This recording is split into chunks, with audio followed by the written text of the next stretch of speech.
everyone, and welcome to Creative Household Play. This is our week number 2. My name is Zoe and I work here at Family Futures Resource Network, and today I'm going to take you through 3 easy activities that you can do at home with materials that you have on hand for 3 different age groups of kiddos.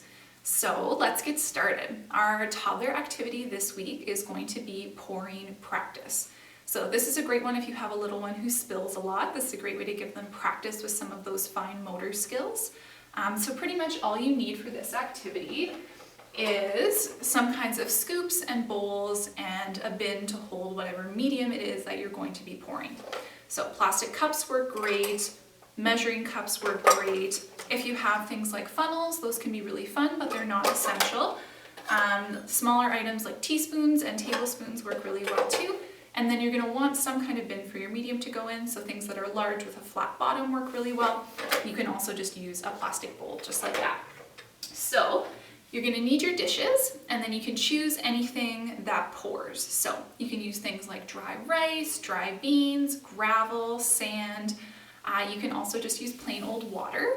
And you can set your kiddo up with these and let them play. So if you're using water, you can just pop your kiddo into the bathtub, just make sure you're keeping an eye on them. And if you're using a dry material like rice or beans, you can set them up outside, and then any spills will be really easy to clean up.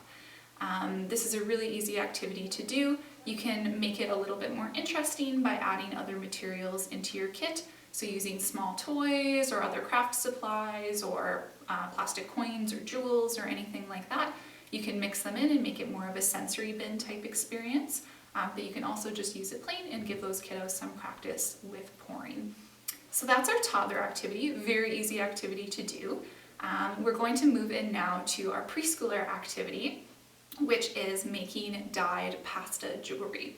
So this is a really fun activity that you can keep the supplies for on hand. Kids love to do it. So what you're going to need for this activity is white pasta.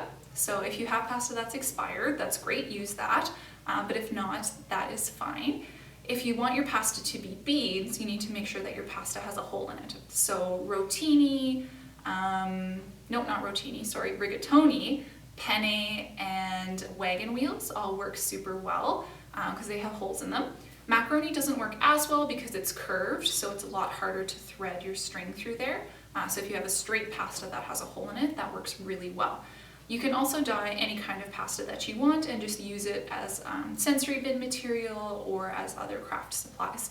So you'll need your white pasta, you will need food coloring, whatever colors you want, and you will need rubbing alcohol or vinegar.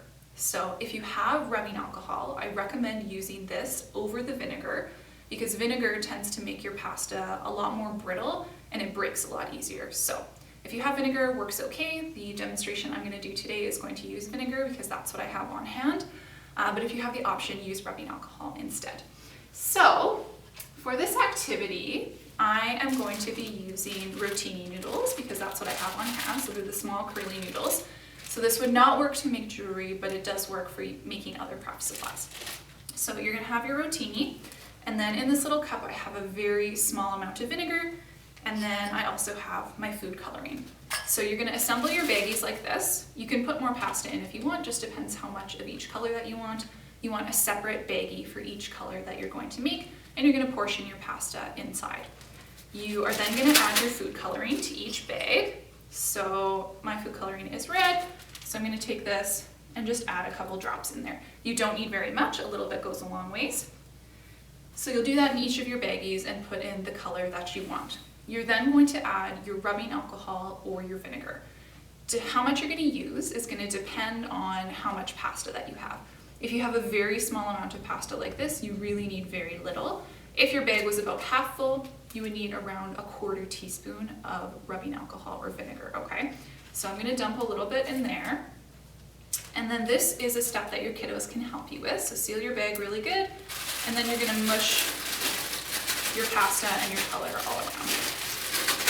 So shake it up, mush it up.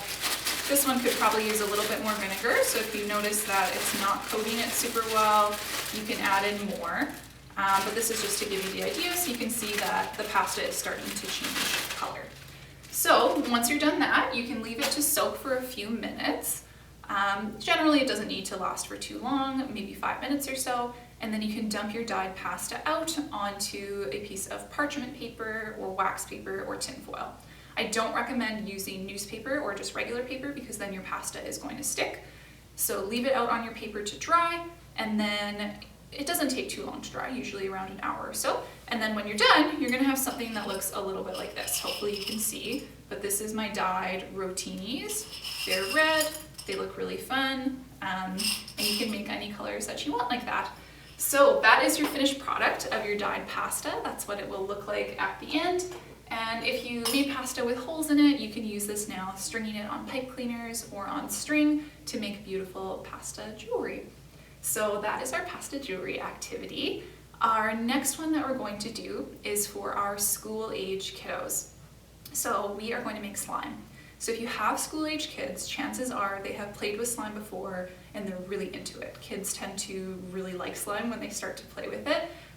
This activity you can make with your child and show them how to make it. It's a cool science experiment as well as being an awesome play material. So for this activity, you are going to need school glue. So white glue works great, clear glue works as well. You will need baking soda and food coloring, whatever color you want. We're going to do blue today. And you will also need contact solution. So this is our secret ingredient, saline solution or contact solution. This is what's going to make your slime into slime. So you definitely need this. If you wear contacts, you'll have some at home. You can also buy it at the dollar store for really cheap and it works really well. So you are going to measure out 3/4 of a cup of your white glue. So that's 3/4 of a cup. You will then add a 1/4 teaspoon of your baking soda into a little dish, and you're gonna add a few drops of your food coloring. So in here I have glue, baking soda, and food coloring. I am using a little bit less just as this is a demo one, so you're likely gonna have more glue in yours. And you're gonna mix that up pretty good. Don't worry about it being super mixed, it will all get mixed up in the end. So then it's gonna look like that. So now is when you're going to add your saline solution or your contact solution. So it's gonna depend how much you need based on the kind that you have. The secret ingredient in contact solution is boric acid, and all of them seem to have a differing amount of it, so how much you use is really going to depend. I recommend starting with a very small amount and then seeing if you need more, because if you put in too much right away, it can make your slime too hard and then it breaks instead of stretches. So I'm just gonna put a little bit in here and give it a mix, and you should be able to see right away, I don't know, hopefully you can see that it causes your slime to pull away from the side of your container. So as you mix that, you can see right away, it has already become slime. So it's just that easy. It only took just the tiniest squirt of this, probably a 1/4 teaspoon. Very, very little. So yeah, there you have it. Once you have it kind of at this texture, then you can squish it with your hands to really make it smooth and stretchy. And then this is one that I made yesterday. This was kept in the fridge. So it's a little bit stiff, but if it was room temperature, you can see that it's really, really stretchy and really, really fun. So you can make several colors. You can, if you make it with clear glue, you can add glitter and sparkles, and you can see them through it, and that's pretty cool. So yeah, this is a really fun activity. Kids love it. Little kids also love it. They won't be as helpful in the process of making it, but they do love to play with it. Just keep an eye on your little ones if you let them play with slime, because they tend to get it in their hair and drag it across carpets and get it on their clothes, and it can be a little bit tough to get out. Usually if you rub it with your fingers, it will pill and then come out of any fabric, and it does wash out as well if you throw it into the washing machine. So those are our 3 activities. Today we did pouring practice, we dyed some pasta, and we made some slime. I hope you enjoyed them. Please feel free to share with us if you made them or if you have any comments or suggestions for activities in future weeks. We will be back next Monday at 10 a.m. with 3 brand new activities, all with household items. Thank you so much for joining me today, and I hope you have a wonderful week, and we'll see you next week. Thank you. Bye.